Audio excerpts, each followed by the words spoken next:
Morning, everybody. Oh, this is Jeremiah with Man with the Mug. I'm really glad you're here. I don't know what that was. I'm very tired. It's about 3 a.m. where I am now.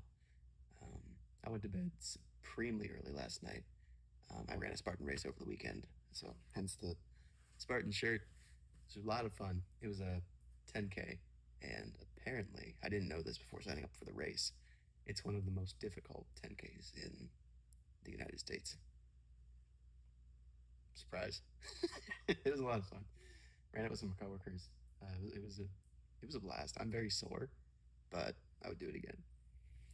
Anyway, let me take baby monitor out of my pocket because I'm making sure he doesn't wake up. He's a pretty sound sleeper, so I'm not super worried about it. But I figured I'm up hour before the rest of my family's gonna be up, and so it's not fair to leave the baby monitor with my wife when she's sleeping if I'm up.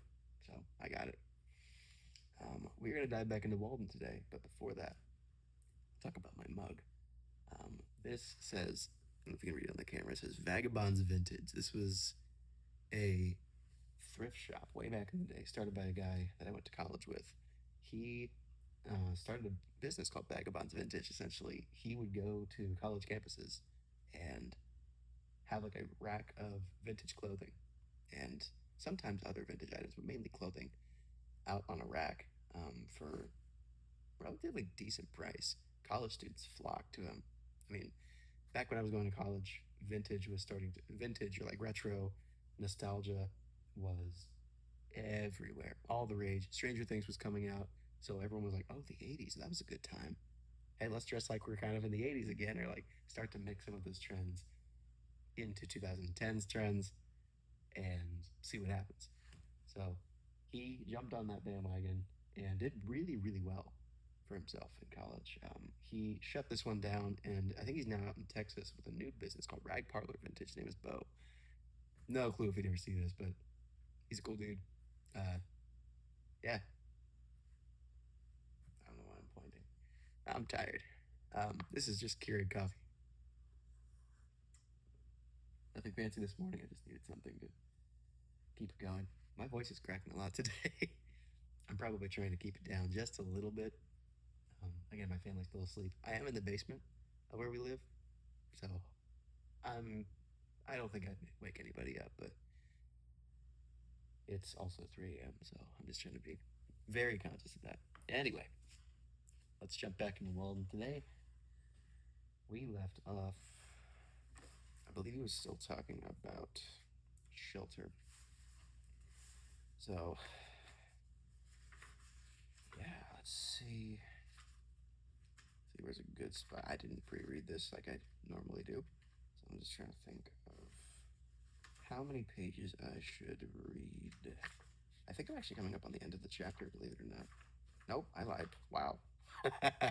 Never mind. Chapter still has. Let's see. I'm on page, at least in this edition, I'm on page 69. And chapter 2 starts at page 105. We have a long time to go, so stick with me for a couple more episodes of this series, and we'll finally get to chapter 2. And then I think I can actually start by probably just reading chapter by chapter. Yeah. After chapter 1, chapters are like max 20 pages. Most of them like are 15 ish, maybe 10. That's crazy. Crazy. Yeah, anyway, I don't know why chapter 1 is so long. Maybe it's just he needs a lot of exposition to explain where he's been and where he's going. Makes sense to me. Oh, by the way, the Keurig cup brand is Victor Allen. My wife and I really like him. Um, it's good. This is the hazelnut specifically. We really like the hazelnut version. We have a couple different ones, the caramel macchiato, the mocha, but I don't know. We're pretty partial to hazelnut, I guess. So there we go. Let's keep reading.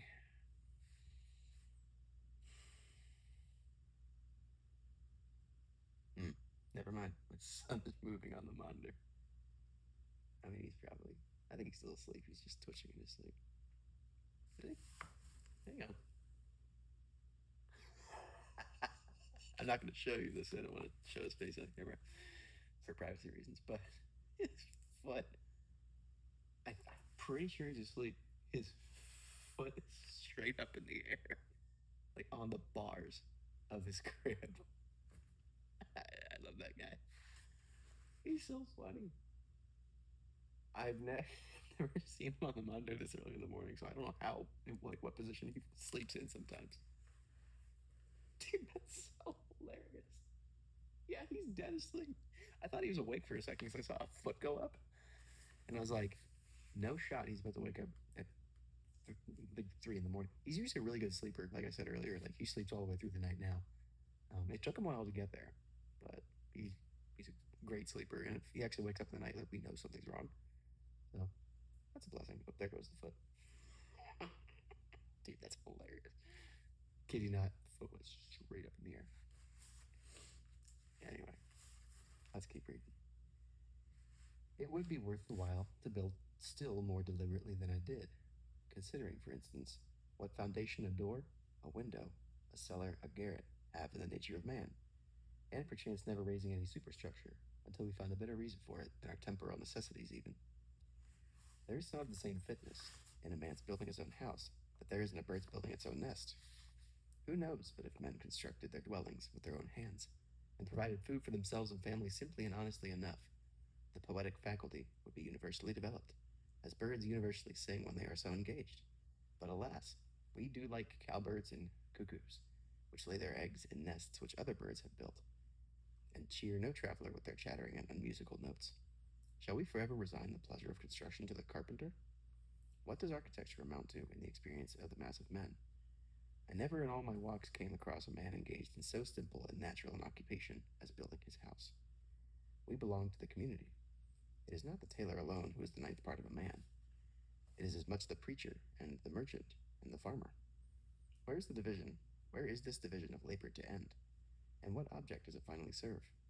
No doubt another may also think for me, but it is not therefore desirable that he should do so to the exclusion of my thinking for myself. True, there are architects, so called, in this country, and I have heard of one at least possessed with the idea of making architectural ornaments have a core of truth, a necessity, and hence a beauty, as if it were a revelation to him. All very well, perhaps, from his point of view, but only a little better than the common dilettantism. I'm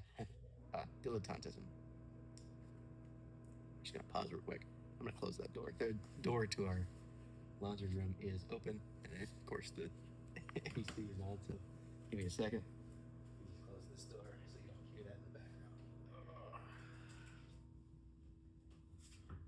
Thank you for your patience with me. Apologies for all the interruptions today. It's just life. Okay, actually, let me make sure we're still recording now that I'm thinking about it. Yeah, we're chilling. Cool. Welcome to Man with a Mug, where nothing is edited. It's real life.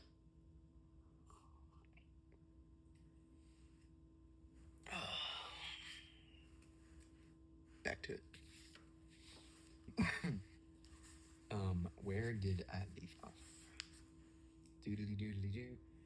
Where is this division of labor to end? And what object does it finally serve? Wait. Nope, that's not it. Let me start from this beginning paragraph here. True, there are architects, so-called, in this country, and I have heard of one at least possessed with the idea of making architectural ornaments have a core of truth, a necessity, and hence of beauty, as if it were a revelation to him. All very well, perhaps, from his point of view, but only a little better than the common dilettantism. A sentimental reformer in architecture, he began at the cornice, not at the foundation. It was only how to put a core of truth within the ornaments, that every sugar plum in fact might have an almond, or a caraway seed in it, though I hold that almonds are the most wholesome without the sugar, and not how the inhabitant, the indweller, might build truly within and without, and let the ornaments take care of themselves. What reasonable man ever supposed that ornaments were something outward, and in the skin merely, that the tortoise got his spotted shell, or the shellfish its mother of pearl tints, by such a contract as the inhabitants of Broadway their Trinity Church? But as a man has no more to do with the style of architecture of his house than a tortoise with that of its shell, nor need the soldier be so idle as to try to paint the precise color of virtue on his standard. The enemy will find it out. He may turn pale when the trial comes. This man seemed to me, to lean over the cornice and timidly whisper his half truths to the rude occupants who really knew it better than he. What of architectural beauty I now see, I know has gradually grown from within outward, out of the necessities and character of the indweller, who was the only builder, out of some unconscious truthfulness and nobleness, without ever a thought for the appearance, and whatever additional beauty of this kind is destined to be produced will be preceded by a like unconsciousness, will be preceded by a like unconscious beauty of life. The most interesting dwellings in this country, as the painter knows, are the most unpretending, humble log huts and cottages of the poor commonly. It is the life of the it is the life of the inhabitants whose shells they are, and not any particularly. Ah, it is the wow. That's a. I read that word as particularly, but it's not particularly. I'll get there in a second. It is the life of the inhabitants whose shells they are, and not any peculiarity in their surfaces merely, which makes them picturesque. And equally interesting will be the citizen's suburban box, when his life shall be as simple and as agreeable to the imagination, and there is as little straining after effect in the style of his dwelling. A great proportion of architectural ornaments are literally hollow, and a September gale would strip them off like borrowed plumes, without injury to the substantials. They can do without architecture, who have no olives nor wines in the cellar. What if an equal ado were made about the ornaments of style in literature, and the architects of our Bibles spend as much time about their cornices as the architects of our churches do? So are made the belles lettres and the beaux arts and their professors. That's probably French, and it's italicized, but I'm not even going to try to pronounce that because I'm going to offend the entire country of France if I do that, and other countries that speak French. So, not worth it. Much it concerns a man, forsooth, how a few sticks are spent. Oh my goodness, excuse me. I took a giant swig of coffee and I thought I'd be able to swallow it before speaking. I thought wrong. Much it concerns a man, forsooth, how a few sticks are slanted over him or under him, and what colors are daubed upon his box. It would signify somewhat if, in any earnest sense, he slanted them and daubed it, but the spirit having departed out of the tenant, it is of a piece with constructing his own coffin, the architecture of the grave, and carpenter is but another name for coffin maker. One man says, in his despair or indifference to life, take up a handful of the earth at your feet and paint your color that house. Is he thinking of his last and narrow house? Toss up a copper for it as well. Spit. What an abundance of leisure he must have. Why do you take up a handful of dirt? Better paint your house your own complexion. Let it turn pale or blush for you. An enterprise to improve the style of cottage architecture. When you've got my ornaments ready, I will wear them. Before winter, I built a chimney and shingled the sides of my house, which were already impervious to rain, with imperfect and sappy shingles made of the first slice of log, whose edges I was obliged to straighten with a plane. I have thus a tight shingled and plastered house, 10 feet wide by 15 long, 10 feet wide by 15 long, and 8 feet posts, with a garret and a closet, a large window on each side, 2 trapdoors, 1 door at the end, and a brick fireplace opposite. The exact cost of my house,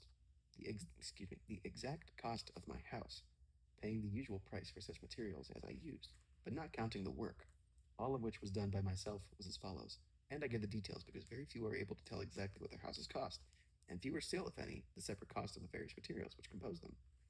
Boards, $8 and 3.5, mostly shanty boards. Refuse shingles for roof and sides, $4. Laths, $1.25, $1.25, I should say. At least yep, everything was cheaper back then. I looked at this and said, wait, $400? And I said, wait, this was the 1800s. You could get very far with $50. Well, without inflation, but another conversation. Laths, $1.25. 2 secondhand windows and glasses, $2.43. 1,000 old brick, $4. Dang, that's awesome. 2 casks of lime, $2.40. That was high. Hair, 31 cents, more than I needed. Mantle tree iron, 15 cents. Nails, $3.90. Hinges and screws, 14 cents. Latch, 10. Chalk, 1. Transportation, $1.40. I carried a good part of my back. What a G. He would love Spartan races, I'm sure. In all, $28.12 and a half. These are all the materials excepting the timber, stones, and sand, which I claimed by squatter's right. Nice. I had also a small woodshed adjoining, made chiefly of the stuff which was left after building the house. I intend to build me a house which will surpass any on the main street in Concord in grandeur and luxury, as soon as it pleases me, and as much as will cost me no more than my present one. I thus found that the student who wishes for a shelter can obtain one for a lifetime, at an expense not greater than the rent which he now pays annually. If I seem to boast more than is becoming, my excuse is that I write for humanity rather than for myself. And my shortcomings and inconsistencies do not affect the truth of my statement. Notwithstanding much cant and hypocrisy, chaff which I find it difficult to separate from my wheat, but for which I am as sorry as any man, I will breathe freely and stretch myself in this respect. It is such a relief to both the moral and physical system, and I am resolved that I will not through humility become the devil's attorney. I will endeavor to speak a good word for the truth. At Cambridge College, the more rent of a student's room, which is only a little larger than my own, is $30 each year, though the corporation had the advantage of building 32 side by side and under one roof, and the occupant suffers the inconvenience of many and noisy neighbors, and perhaps a residence in the fourth story. I cannot but think that if we had more true wisdom in these respects, enunciate their words. So, not only less education would be needed. Oh, I yeeted that across the room. Got it. Grabby buff. Not only less education would be needed, because forsooth more would already have been acquired, but the pecuniary expense of getting an education would in a great measure vanish. Those conveniences which the student requires at Cambridge or elsewhere cost him or somebody else 10 times as great a sacrifice of life as they would with proper management on both sides. Those things for which the most money is demanded are never the things which the student most wants. Tuition, for instance, is an important item in the term bill, while for the far more valuable education, which he gets by associating with the most cultivated of his contemporaries, no charge is made. The mode of founding a college is commonly to get up a subscription of dollars and cents, and then following blindly the principles of a division of labor to its extreme, a principle which should never be followed but with circumspection. To call in a contractor who makes this a subject of speculation, and he employs Irishmen or other operatives actually to lay the foundations, while the student that are to be, while the students that are to be are said to be fitting themselves for it. And for those oversights, successive generations have to pay. I think that it would be better than this for the students or those who desire to be benefited by it. Lovely place. Even to lay the foundation themselves. The student who secures his coveted leisure in retirement by systematically shirking any labor necessary to man obtains but an ignoble and unprofitable leisure, defrauding himself of the experience which alone can make leisure fruitful. But, says one, you do not mean that the students should go to work with their hands instead of their heads. I do not mean that exactly, but I mean something which you might think a good deal like that. I mean that they should not play life or study it merely, while the community supports them at this expensive game, but earnestly live it from beginning to end. How could youths better learn to live than by at once trying the experiment of living? Methinks this would exercise their minds as much as mathematics. If I wished a boy to know something about the arts and sciences, for instance, I would not pursue the common course, which is merely to send him into the neighborhood of some professor, where anything is professed and practiced but the art of life, to survey the world through a telescope or a microscope, and never with his natural eye, to study chemistry and not learn how his bread is made, or mechanics and not learn how it is earned, to discover new satellites to Neptune, and not detect the motes in his eyes, or to what vagabond he is a satellite himself, or to be devoured by the monsters that swarm all around him while contemplating the monsters in a drop of vinegar. Which would have advanced the most at the end of a month? The boy who had made his own jackknife from the ore which he had dug and smelted, reading as much as would be necessary for this, or the boy who had attended, or the boy who had attended the lectures on metallurgy at the institute in the meanwhile, and had received a Rogers penknife from his father? Which would be most likely to cut his fingers? To my astonishment, I was informed on leaving college that I had studied navigation. Why, if I had taken one turn down the harbor, I should have known more about it.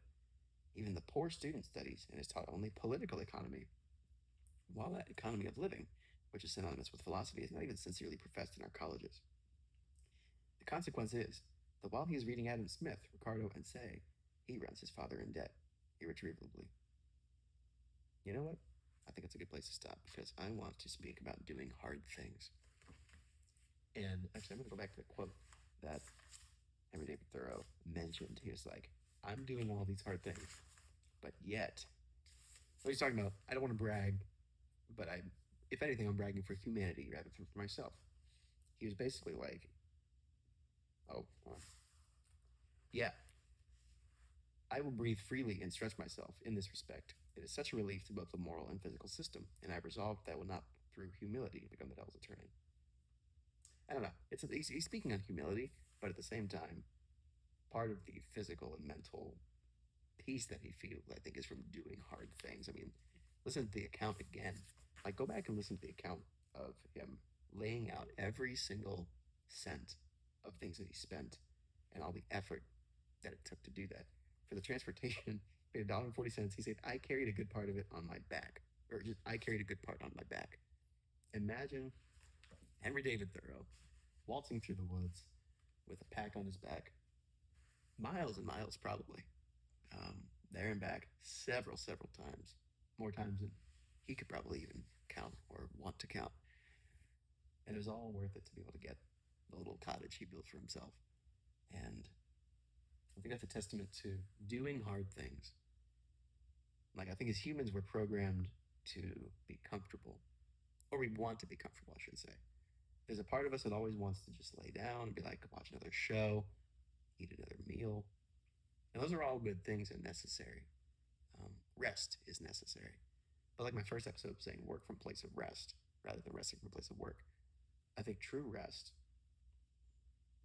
really only comes after a lot of physical labor.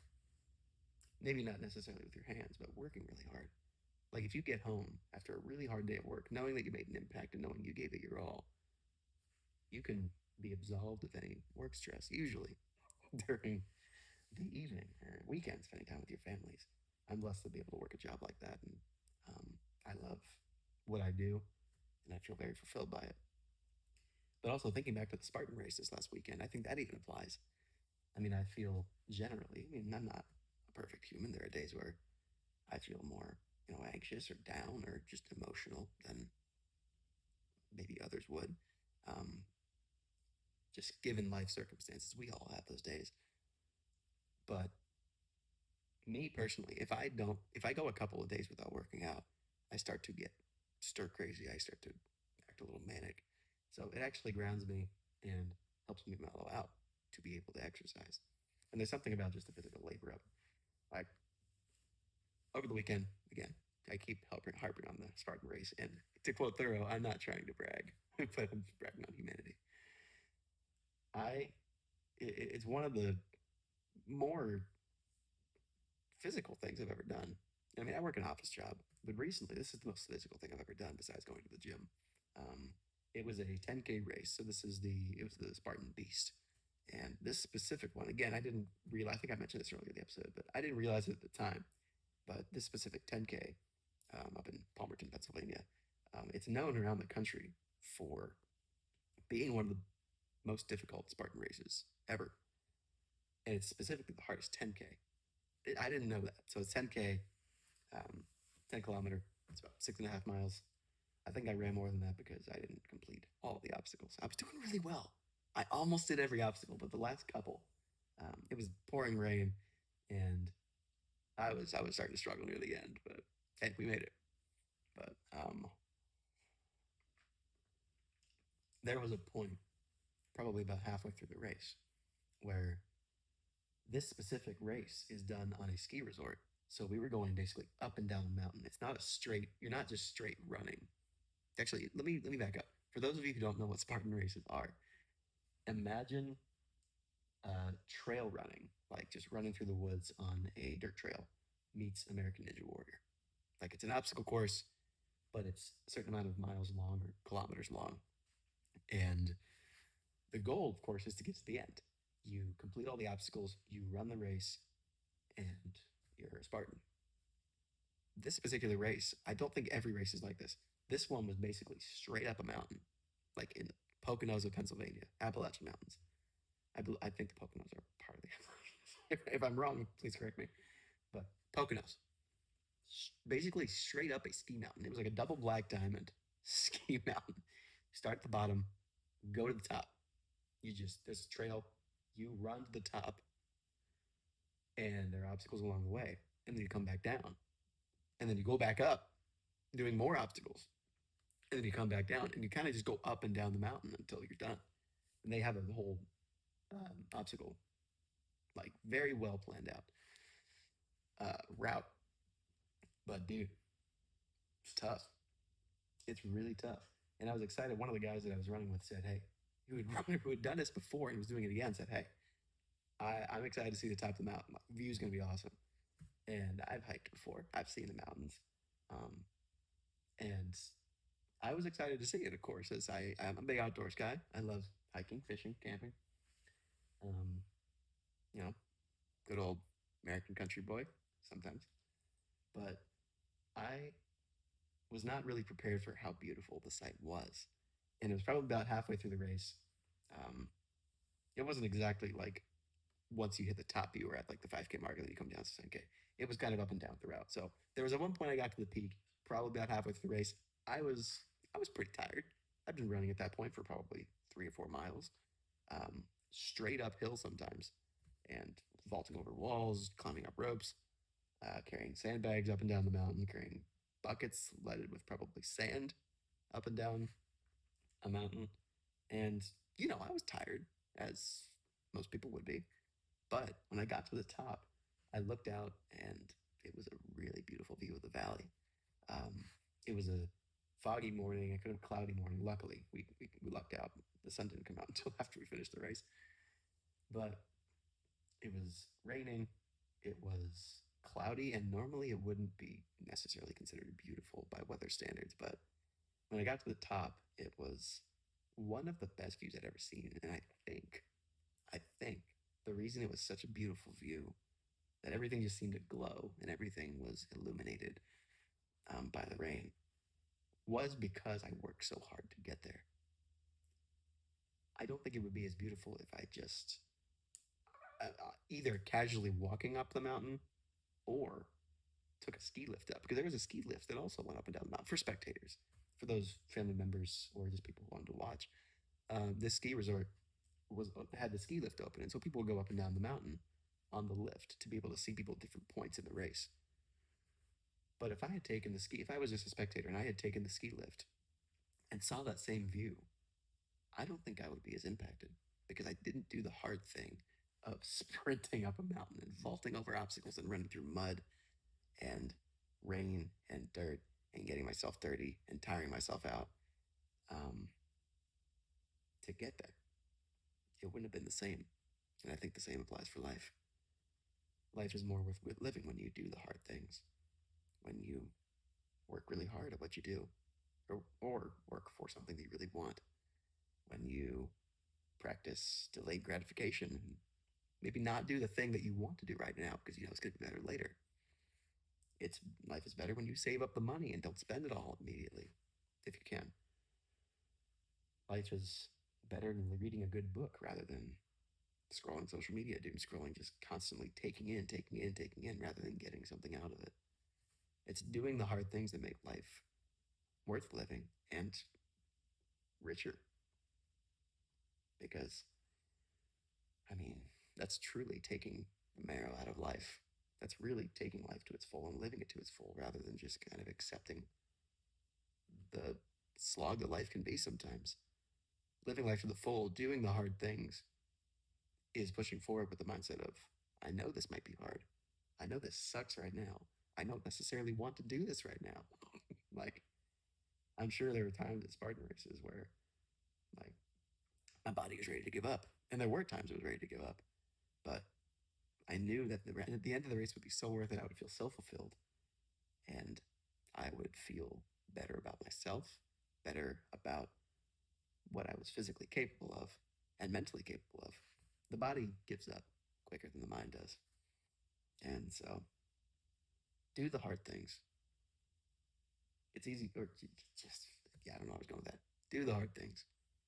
Wake up early, work out, work your body, work your mind, eat well. It's hard to eat well sometimes in this day and age, but eat as well as you can. Read a good book. Love your family well. Do hard things.